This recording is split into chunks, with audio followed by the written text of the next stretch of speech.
کعب کے بدرو دجا تم پہ کروڑوں درود، کعب کے بدرو دجا تم پہ کروڑوں درود، اور طیبہ کے شمس و ضحیٰ تم پہ کروڑوں درود، اور خلق کے حاکم ہو تم، رزق کے قاسم ہو تم، یا رسول اللہ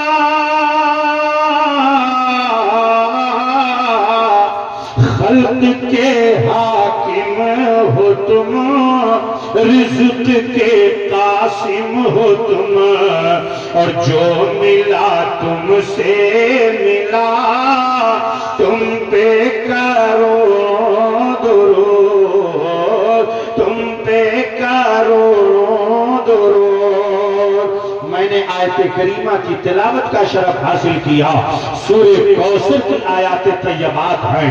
رب تبارک و تعالیٰ ارشاد فرماتا ہے اِنَّا أَعْطَيْنَاكَ الْكَوْثَرَ، اے محبوب ہم نے آپ کو کوثر عطا کیا، ہم نے آپ کو خیر کثیر عطا کیا، ہم نے آپ کو بے شمار بھلائیاں عطا کیا۔ اے پیارے محبوب ہم نے آپ کو بہت کچھ عطا کیا۔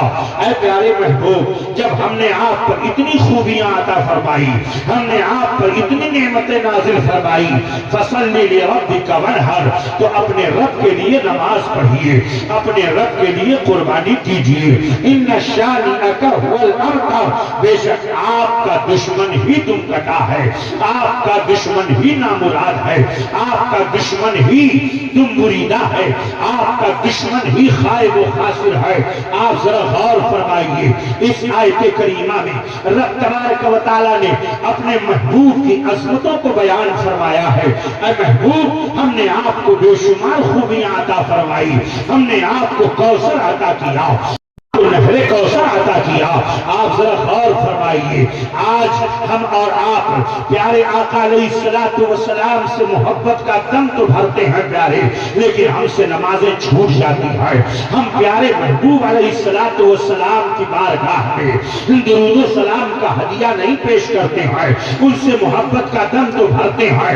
رسول کائنات صلی اللہ علیہ وسلم کی محبت، آقائے کائنات کی محبت کا چراغ جب دل کے اندر روشن ہو جاتا ہے تو جو رسول پاک کا سچا محب ہو جاتا ہے، نماز اس سے نہیں چھوٹتی ہے، روزہ اس سے نہیں چھوٹتا ہے، وہ ماں باپ کا ادب و احترام کرتا ہے، وہ اساتذہ کرام کی عزت کرتا ہے، جو رسول پاک سے محبت کرتا ہے، آقائے کائنات کا عشق جس کے دل کے اندر ہوتا ہے، محبت رسول کی چنگاریاں جس کے دل کے اندر ہوتی ہیں، وہ اساتذہ کرام کا ادب و احترام کرتا ہے، جو رسول پاک سے محبت کرتا ہے، وہ شراب کا جام ہاتھ میں نہیں لیتا ہے، جو رسول پاک سے محبت کرتا ہے وہ شراب کے اڈوں کی طرف نہیں جاتا ہے، وہ رسول پاک سے محبت کرتا ہے وہ جوئے کے اڈوں کی طرف نہیں جاتا ہے، جو رسول پاک سے محبت کرتا ہے وہ بے حیائیوں اور برائیوں کی طرف نہیں جاتا ہے۔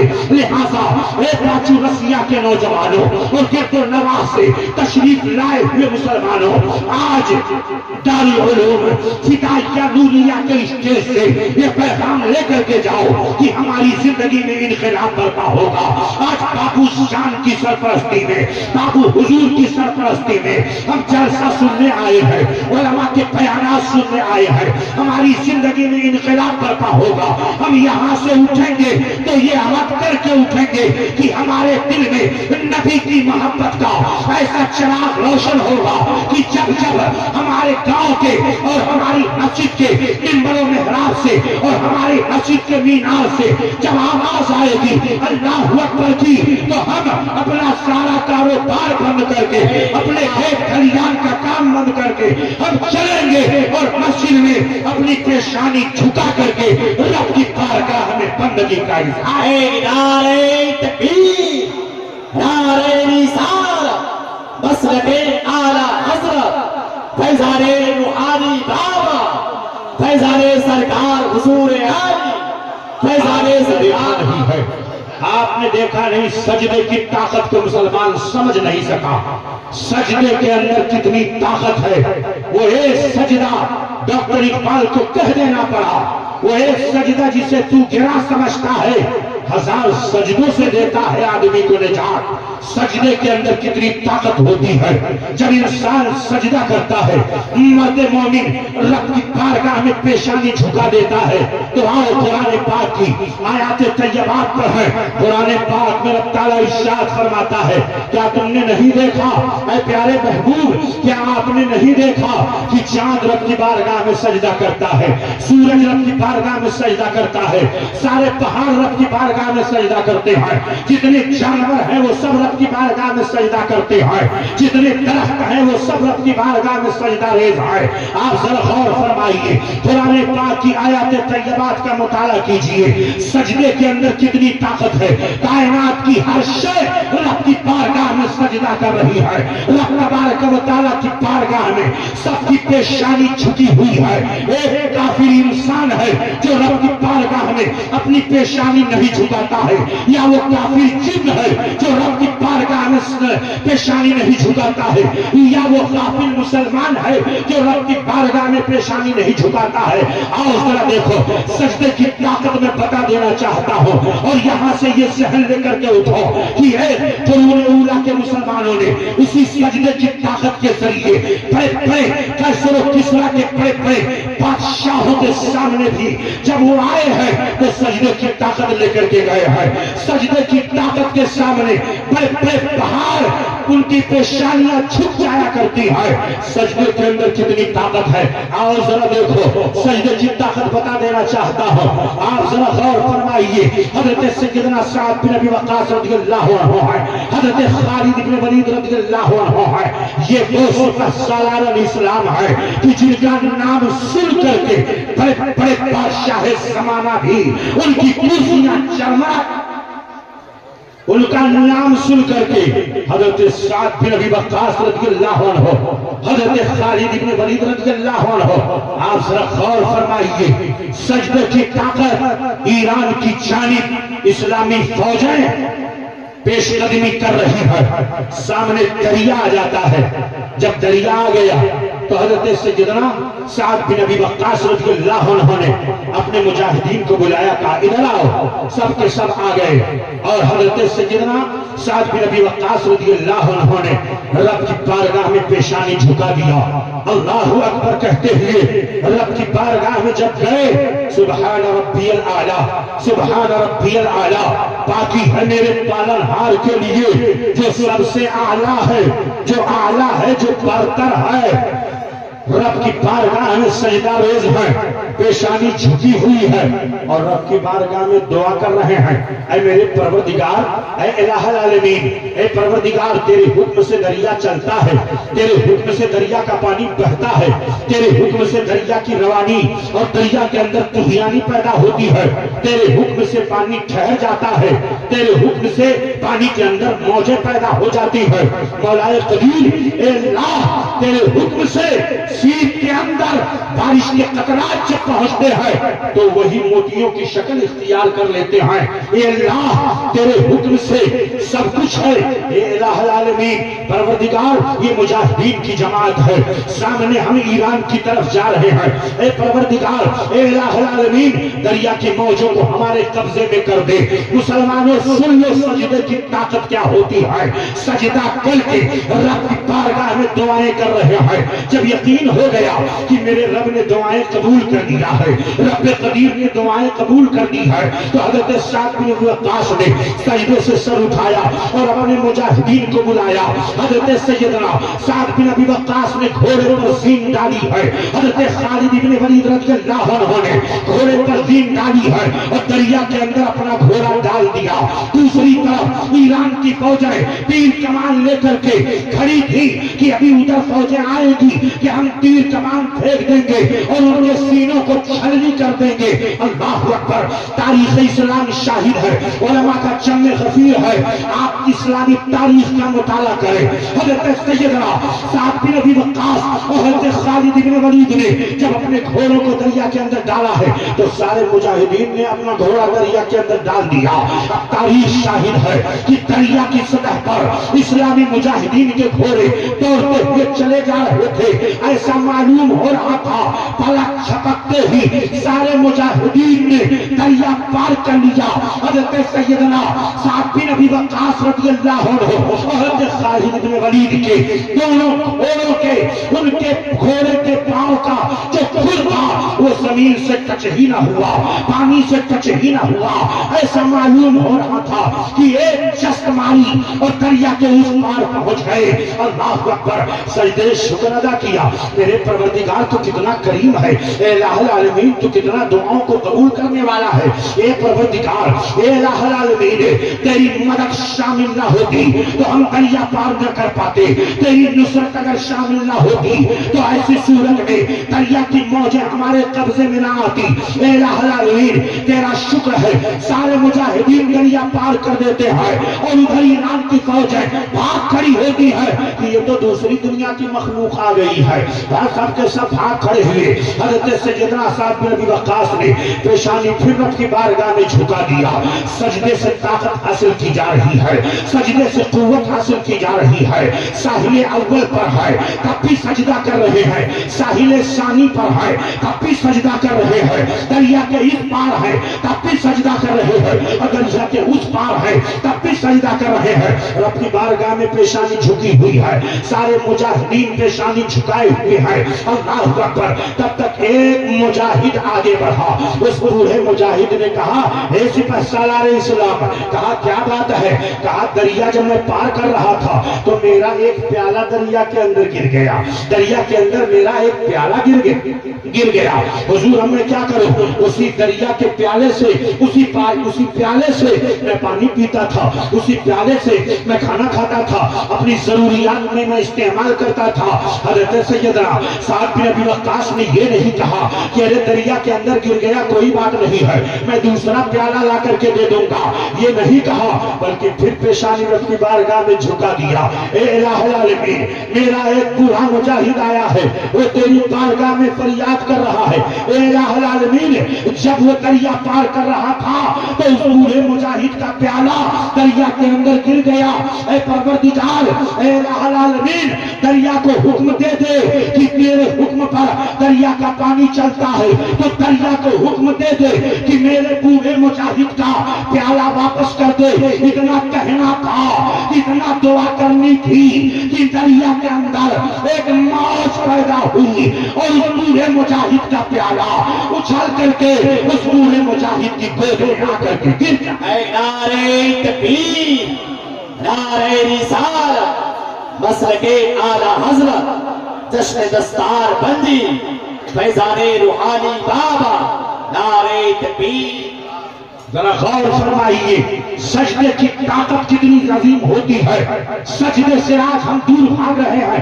ہماری قوم کا نوجوان ہے, یہ 17 سال کے نوجوان, یہ 15 سال کے نوجوان موبائل لے کر کے فری فائر پب جی گیم لے کر کے اپنے گاؤں کے نکڑوں پر, اپنے گاؤں کے چوراہوں پر بیٹھ کر کے فری فائر گیم کھیل رہے ہیں. میری قوم کے نوجوانوں, تم فری فائر گیم کھیلنے کے لیے نہیں پیدا کیے گئے ہو, تم پب جی گیم کھیلنے کے لیے نہیں پیدا کیے گئے ہو. تم نے اپنی شناخت اور اپنی پہچان نہیں بنائی. تمہاری شان بہت بلند ہے.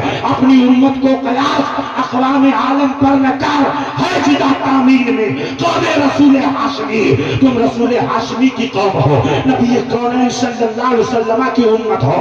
آؤ ذرا دیکھو سجدے میں طاقت کتنی ہوتی ہے, سجدے میں قوت کتنی ہوتی ہے. ہم تو بس سجدہ کرتے ہیں, بھائی سبحان نبی الاعلی نہیں کہا فوراً سر سجدے سے اٹھا لیتے ہیں. سبحان ربی العظیم. ہم رکوع میں جاتے ہیں, سجدے میں جاتے ہیں تو یہ سوچتے ہیں کتنی جلدی نماز ختم ہو جائے کہ مسجد سے بھاگ جائے. ابھی رمضان شریف آنے والا ہے. رمضان میں کتنے لوگ تو یہ سوچتے ہیں کہ ہم تراویح ایسی مسجد میں جا کر کے پڑھائیں کہ جہاں پر بہت پھراتے طور پر, پھراتے انداز میں لوگ قرآن عظیم پڑھ رہے ہو. ایسے مسجد میں ہم جانے کے لیے تیار ہوتے ہیں. اور ہماری قوم کا نوجوان ہے, نہ نماز سے اس کو محبت ہے, نہ روزوں سے اس کو محبت ہے, نہ تراویح سے اس کو محبت ہے. ذرا دیکھو سجدے کی طاقت میں بتانا چاہتا ہوں اے پانچوں رسیہ کے مسلمانوں, اے جتو نماز سے اور یہ پورے علاقے سے تشریف لائے ہوئے مسلمانوں, ذرا سجدے کی طاقت دیکھو. آؤ میدان بدر میں چلتے ہیں. اسلام اور کفر کی سب سے پہلی جنگ جب ہوتی ہے تو سب سے پہلی جنگ جب ہوئی تو میرے پیارے آقا علیہ الصلوۃ والسلام ہے, مسجد عریش ہے. مسجد عریش میں پیارے آقا اپنے سر کو سجدے میں رکھے ہوئے ہیں. رب کی بارگاہ میں دعائیں مانگی جا رہی ہے. قسم خدا کی ایسی ناز بھری دعا کبھی نہیں مانگی تھی پیارے آقا علیہ التحیۃ والثناء نے. نبی کونین صلی اللہ علیہ وسلم رب کی بارگاہ میں سجدہ کر رہے ہیں. اللہ اکبر. حضرت سیدنا ابو بکر صدیق رضی اللہ عنہ فرماتے ہیں کہ پیارے آقا دعا کرتے تھے, اس قدر دعا کرتے تھے آنکھوں سے اشک جاری ہے, آنکھوں سے آنسو جاری ہے. میرے پیارے آقا دعائیں کر رہے ہیں کہ آپ کے ردائے مبارک آپ کے کاندھے سے سرک کر کے پیشانی پہ اور آپ کے کاندھے سے سرک کر کے کمر پہ آ جاتی اور کمر سے پھر زمین پر آ جاتی. میں اٹھا کر کے آپ کے کاندھے پہ رکھتا اور عرض کرتا حضور اب بس کیجیے, انشاءاللہ آپ کی دعائیں قبول ہوں گی. آقا کونین صلی اللہ علیہ وسلم رب کی بارگاہ میں سجدہ روز ہے, اللہ کی بارگاہ میں دعائیں کر رہے ہیں. سجدے سے طاقت حاصل کی جا رہی ہے, سجدے سے قوت حاصل کی جا رہی ہے. اے میری ماں بہنوں, تم بھی سجدے سے غافل رہتی ہو, نماز سے غافل رہتی ہو. دیکھو سجدے میں کتنی طاقت ہے. پیارے آقا اپنی پیشانی رب کی بارگاہ میں جھکائے ہوئے ہیں, عرض گزار ہوتے ہیں اے پروردگار عالم یہ 313 مجاہدین کی جماعت ہے. اے پروردگار عالم, اے الہ العالمین, میں نے کبھی خانہ کعبہ کی دیواروں کے سائے میں نے کبھی حمزہ کو مانگا, میں نے کبھی بلال کو مانگا, میں نے کبھی نبی کونین صلی اللہ علیہ وسلم دعائیں کر رہے ہیں. اے اللہ میں نے جو دعوت و تبلیغ کی ہے کبھی اوقاف کے بازاروں میں جا کر کے کلمہ لا الہ الا اللہ محمد رسول اللہ کی صدائیں میں نے بلند کی ہے. اے پروردگار عالم, کبھی میں نے خانہ کعبہ کے درمیان جو طواف کرنے والے لوگ ہیں ان کے درمیان میں نے اعلان کلمت اللہ کو بلند کیا. اے اللہ تیرے کلمے کی سربلندی کے لیے میں نے ایک ایک کر کے میں نے جمع کر لیا ہے. یہ 313 مجاہدین کی جماعت ہے. ایک طرف 1000 لشکر جرار ہے, ان کے پاس آلات حرب و ضرب ہے, ان کے پاس قوت ہے, ان کے پاس طاقت ہے. اے اللہ العالمین یہ 313 مجاہدین ہے, ان کے پاس آلات حرب و ضرب نہیں ہے, لڑنے کی طاقت نہیں ہے. ایک تلوار ہے, سیرہ تو بہت مختصر سی ہے, کئی اونٹ نہیں ہے, مختصر سے اونٹ ہے, 2 گھوڑے ہیں. اے پروردگار عالم میں نے ایک ایک دن کا جمع کر کے میں نے ایک گھونسلہ تیار کیا ہے. آج یہ گھونسلہ کفار مشرکین کے بجلیوں کے دہانے پر ہے. اے العالمین اگر تیری نصرت نہ شامل حال ہوئی, تیری مدد نہ شامل حال ہوئی, اے اللہ اگر یہ جماعت ہلاک ہو گئی تو روئے زمین پر تیری عبادت کرنے والا کوئی نہیں رہ جائے گا. لن تعبد فی الارض ابدا, روئے زمین پر تیری عبادت کرنے والا کوئی نہیں رہ جائے گا. ایسی دعائیں کر رہے ہیں پیارے آقا, آنکھوں سے اشک جاری ہے, آنکھیں ساون بھادر کی طرح برس رہی ہے. آقا کونین سر سجدے میں رکھے ہوئے ہیں. حضرت سیدنا ابو بکر صدیق رضی اللہ عنہ فرماتے ہیں اچانک پیارے آقا نے اپنے سر کو اٹھایا اور آپ کے لبہائے ناز پر اور آپ کے رخ انور پر مسرت شادمانی کی لہریں دوڑ جاتی ہیں اور فرماتے ہیں میرے آقا اے ابو بکر ابشر, اے ابو بکر بشارت ہو, بشارت ہو, وہ دیکھو جبریل ہے جو رب کی مدد اللہ کی مدد لے کر کے آ گئے ہیں. آخذن بے لگام آخذن بے عنان فرس ہی، یہ جبریل ہے جو اپنے گھوڑے کی لگام پکڑ کر کے آ رہے ہیں. تو رب تبارک و تعالیٰ کی بارگاہ میں جب پیارے آقا نے سجدہ کیا ہے تو اللہ رب العزت نے فرشتوں کے ذریعے مدد عطا فرما دی. تو رب کائنات نے 3000 فرشتوں کو مسلمانوں کی مدد کے لیے اتار دیا ہے. آؤ ذرا دیکھو، سجدے سے قوت حاصل کرو، سجدے سے طاقت حاصل کرو. نبی کونین جناب محمد رسول اللہ صلی اللہ علیہ وسلم سے سچی محبت کرو. جو حضور سے محبت کرتا ہے وہ نماز نہیں چھوڑتا ہے. آج ہم نے سب سے بڑی غفلت یہ ہے کہ مسجدیں بے آباد ہو رہی ہے، مسجدیں سونی رہ جاتی ہے. کئی ہم جلسے کراتے ہیں بہت بڑے، لیکن نماز پڑھنے میں ہم بہت غفلت برتتے ہیں. اے میری قوم کے مسلمانوں، آؤ یہ عہد کرو، یہ تہیہ کرو کہ دارالعلوم نوریہ فدائیہ، دارالعلوم فدائیہ سے ہم اٹھ کر کے جائیں گے تو ہماری زندگی میں انقلاب برپا ہوگا. ہم سجدے سے قوت حاصل کریں گے، ہم اسلاف کرام کے نقش قدم کی پیروی کریں گے، ہم نبی کونین صلی اللہ علیہ وسلم کے جانشین اور آپ کے تمام صحابہ کرام کے نقوش قدم کی پیروی کر کے ہم اپنی پوری زندگی کو تابناک کریں گے. یہی عہد لے کر کے اٹھو. آؤ ذرا دیکھو، عشق نبی کی بات آئی ہے، محبت رسول کی بات آئی ہے. اعلیٰ حضرت عظیم البرکت امام اہل سنت، امام عشق و محبت امام احمد رضا خان علیہ رحمت الرضوان یوں عرض گزار ہوتے ہیں کہ مومن وہ ہے جو ان کی، مومن وہ ہے جو ان کی عزت پہ مرے دل سے،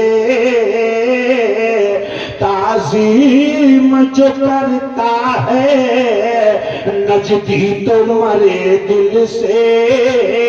محبت اگر آپ کے دل کے اندر ہے، اور الحمدللہ ہم سنی مسلمان ہیں، پروردگار عالم نے ہمیں ایمان کی طاقت عطا فرمائی ہے، اسلام کی قوت عطا فرمائی ہے، قرآن کی طاقت ہمیں عطا فرمائی ہے. اللہ رب العزت کا بے پناہ فضل و کرم ہے کہ اس نے ہمیں مسلمان بنایا ہے. اسلام کی دولت اللہ نے ہمیں عطا فرمائی ہے اور سنی مسلمان اللہ نے ہمیں بنایا ہے. رب کا شکر ہے اور بابو حضور کی سرپرستی ہمیں حاصل ہے. اللہ کا لاکھ لاکھ شکر ہے. پروردگار عالم کا بے پناہ فضل و کرم ہے. اور ان بزرگان دین کے آستانوں اور ان بزرگان دین کے دامن سے جب تک آپ وابستہ رہیں گے آپ کے ایمان پر کوئی شب خون نہیں، آپ کے ایمان سے کوئی شب خون نہیں مار سکتا.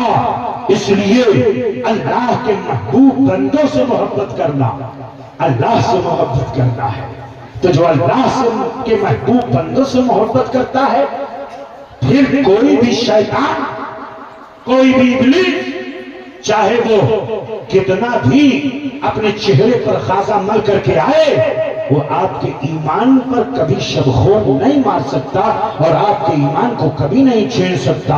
اس لیے بزرگوں کے دامن سے وابستہ رہنا یہ ایمان کی سلامتی کا ذریعہ ہے. آج ہم اور آپ جسے مسلک اعلیٰ حضرت کہتے ہیں، مسلک اعلیٰ حضرت وہ عظیم مسلک جو صحابہ کرام، تابعین اعظام، تبع تابعین، ائمہ مجتہدین، اسلاف کرام، بزرگان دین، ائمہ مجتہدین، ان کے عقائد و نظریات اور معمولات کا نام مسلک اعلیٰ حضرت. یہی ہے وہ مسلک اعلیٰ حضرت جس پر ہم اور آپ گامزن ہے. آپ نے دیکھا ہوگا کہ جب کوہرا ہوتا ہے تو ہائی وے پر ایک پٹی رہتی ہے سفید. وہ سفید پٹی کیوں رہتی ہے؟ پریواہن کی جانب سے اور روڈ منسٹری کی جانب سے وہ سفید پٹی لگا دی جاتی ہے تاکہ کوئی ڈرائیور جب وہ اپنی گاڑی کو چلائے تو اسی صورت میں اسی کوہرے میں سفید پٹی کو دیکھتا رہے اور اپنی گاڑی کو آگے بڑھاتا رہے. اس کی گاڑی حادثے کا شکار نہ ہو، وہ گاڑی حادثے سے بچ جائے اور ڈرائیور اسی پر نگاہ رکھتے ہوئے آگے بڑھتا ہوا چلا جاتا ہے۔ آپ ذرا غور فرمائیے، پیارے آقا علیہ الصلوۃ والسلام نے ارشاد فرمایا، خط خطین، نبی پاک صلی اللہ علیہ وسلم نے چند خطوط کھینچے اور پھر میرے آقا نے فرمایا، یہ میرا ھذا صراطی مستقیمہ، یہ میرا سیدھا راستہ ہے۔ مطلب یہ ہے کہ دائیں جو خط ہے، بائیں جو خط ہے، ہر خط کے سرے پر ایک شیطان بیٹھا ہوا ہے جو بلا رہا ہے، ادھر آؤ، ادھر آؤ، ادھر آؤ، لیکن تمہیں اسی بیچ والے راستے پر چلنا ہے جو ھذا صراطی مستقیمہ ہے، یہ میرا سیدھا راستہ ہے، بلا تمثیل اور بلا تشبیہ۔ میں بتانا یہ چاہتا ہوں کہ جس طریقے پر وہ بیچ کی پٹی سفید رہتی ہے اور ڈرائیور اپنی گاڑی کو لے کر کے آگے بڑھتا رہتا ہے تو اس کی گاڑی حادثے سے بچ جاتی ہے۔ بلا شبہ مسلک اعلیٰ حضرت اسی سفید پٹی کا نام ہے کہ جو چلتا رہے گا، جو آگے بڑھتا رہے گا، اسی نورانی اور سفید پٹی پر اپنی گاڑی آگے بڑھاتا رہے گا، وہی منزل مقصود تک پہنچ پائے گا۔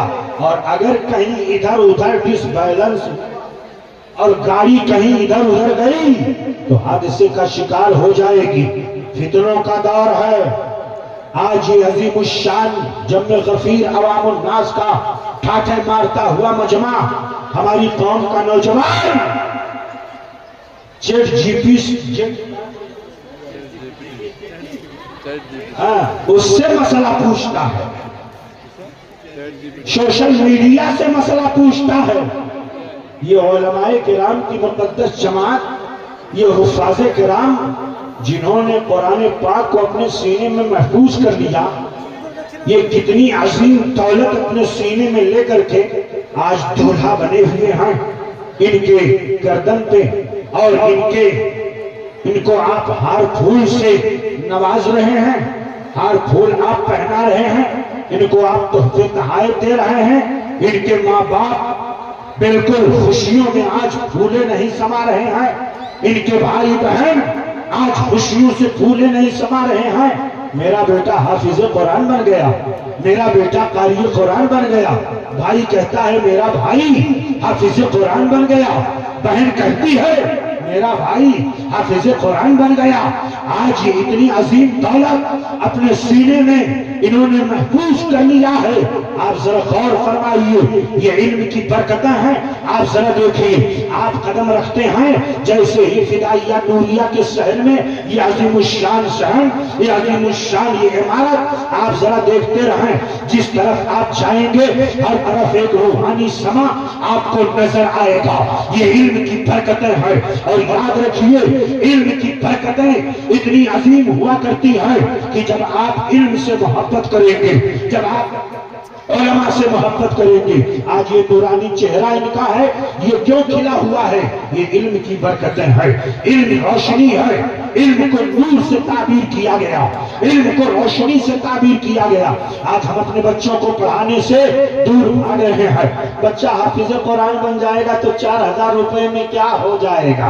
4000 روپے میں تو اس کی زندگی نہیں گزر پائے گی۔ بعض لوگ اس نظریے کے حامل ہیں، بعض لوگ تو یہ کہا کرتے ہیں ارے یہ بچے ہیں زکات کھاتے ہیں۔ میں کہتا ہوں اپنی زبان سنبھالو، یہی بچے زکات کی رقم کھاتے تو ضرور ہیں مگر سینے میں قرآن کی آیتوں کو محفوظ کر لیتے ہیں۔ میں کہتا ہوں میں نے بھی زکات کی رقم کھائی ہے دارالعلوم علیمیہ کے اندر، میں نے بھی زکات کی رقم کھائی ہے، ہمارے اساتذہ نے بھی زکات کی رقم کھائی ہے، ان کے جو اساتذہ تھے انہوں نے بھی زکات کی رقم کھائی ہے، اور زکات کی رقم کھا کر کے بھی وہ علم کے جبر شامخ ہوئے ہیں، اور آج علوم و فنون کی گتھیاں وہ سلجھا رہے ہیں۔ تم زکات کی بات کر کے اور اس طرح حقارت کی نگاہوں سے دیکھتے ہو، ان علماء کو حقارت کی نگاہوں سے نہ دیکھنا۔ ہمارے قدموں میں کئی تاج پڑے رہتے ہیں، یاد رکھنا کہ ہم کو حقارت کی نگاہوں سے نہ دیکھنا۔ ان حافظوں کو، ان قاری قرآن کو، ان علماء ذوی احترام کو کبھی حقارت کی نگاہوں سے نہ دیکھنا۔ یہ جس راستے سے گزر جاتے ہیں راستہ مہک جاتا ہے. یہ علماء کی مقدس جماعت ہے, یہ حفاظ کرام کی مقدس جماعت ہے. یہ اگر قبرستان سے گزر جائیں تو تمہارے مردوں کی قبروں سے عذاب 40 دنوں کے لیے دور ہو جایا کرتا ہے. یہ حافظ قرآن کے قدموں کی برکت ہے, یہ حافظ قرآن کے قدموں کی برکت ہے. آج جو علماء کا احترام کرتے ہیں, جو علماء کی عزت کرتے ہیں, وہ پانی کی طرف بڑھتے چلے جاتے ہیں. علماء کی عزت, علماء کا ادب, علماء کا احترام. میں ایک واقعہ حضور بابو حضور کو گواہ بنا کر کے پیش کرتا ہوں. ابھی میں گزشتہ سال ربیع النور شریف میں جاورا گیا ہوں, اور جاورا مشہور شہر ہے. جاورا جب میں گیا, جن کے یہاں میرا قیام تھا ان کے لڑکے گاؤں شہر والوں نے بتایا کہ جتنے بھی علماء پورے یو پی, بہار, بنگال, کہیں سے بھی جتنے بھی علماء جاورا شہر میں تشریف لاتے ہیں, سب کا قیام انہی کے یہاں رہتا ہے. اور کیوں رہتا ہے کہ ان کے دادا اپنی پردادا نے وصیت کیا تھا اپنے بیٹے کو, اور دادا نے وصیت کیا اپنے بیٹوں کو, یعنی 3 نسلیں وصیت کر کے کہ شہر جاورا میں جتنے علماء تشریف لائیں گے ان سب کے قیام و طعام کا انتظام ہمارے گھر, اور علماء کے احترام کی برکت. میں نے ان کے بیٹے سے پوچھا, کہا حضرت یہ علماء کے قیام کی برکت ہے کہ آج پورے شہر میں ہماری عزت بھی ہے, ہماری شوق, اور یہ علماء کے قیام کی برکت ہے کہ ہمارا کاروبار اس طرح پھیل آئے کئی شہروں میں. سبحان اللہ, سبحان اللہ. یہ علماء کے احترام کی برکت ہے. جس گھر میں علماء کا احترام ہوتا ہے, جس دکان میں علماء کا احترام ہوتا ہے, وہ دکان بھی بڑھتی ہے, وہ مکان بھی بڑھتا ہے.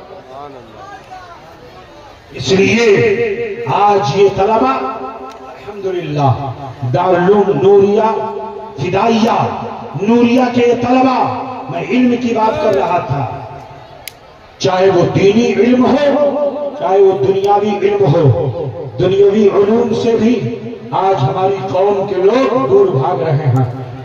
اپنے بچوں کو حافظ قرآن بھی نہیں بناتے ہیں, اور دنیاوی علوم سے بھی اپنے بچوں کو دور رکھتے ہیں. آؤ پڑھو, اپنے بچوں کو پڑھاؤ. نہیں پڑھاؤ گے تو یاد رکھنا, ابھی یو پی میں بھی ایک جیو جاری ہوا ہے کہ جب تک 10ویں اور 12ویں کا ایگزام پاس نہیں کر لیں گے پردھان لوگ پردھانی نہیں لڑ سکتے. پردھانی اس کا مطلب یہ ہوا کہ اب 10ویں اور 12ویں کا ایگزام یعنی ہائی اسکول اور انٹر پاس کرنا یہ بہت ضروری ہو گیا.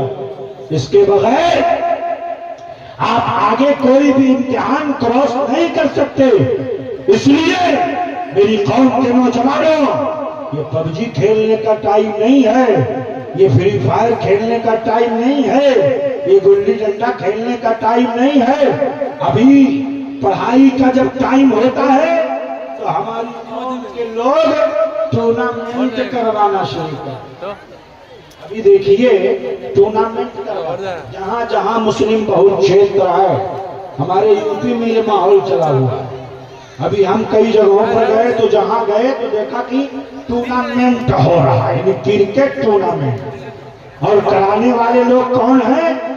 گاؤں کے سیٹھ ساہوکار لوگ, خود تو جاہل ہیں اور اپنے ساتھ میں جتنے بچے پڑھنے اڑنے والے ہیں ان سب کو لے کر کے 12-15 دن ٹورنامنٹ کروا رہے ہیں. لا حول ولا قوت الا باللہ العلی العظیم. جب پڑھنے کا ٹائم ہے، یہ 12 سال 13 سال 15 سال 17 سال